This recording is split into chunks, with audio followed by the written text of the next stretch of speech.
Ola, chamome Cristina e traballo no CIM investigando como os ácidos grasos de cadea curta poden mellorar a alimentación dos peixes na acuicultura.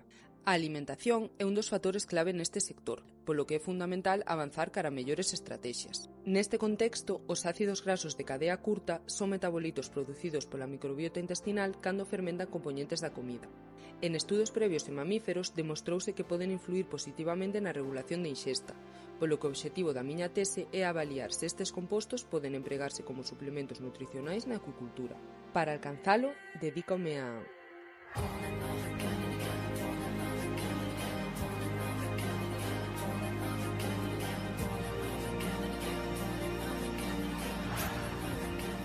Nunha primeira fase in vitro, estudo os efectos dos diferentes ácidos grasos en intestino de troita arco da abella, o que permite reducir o uso de animais. Posteriormente, os compostos con mellores resultados avaliaránse in vivo, administrándoos á troita e analizando a súa resposta fisiolóxica.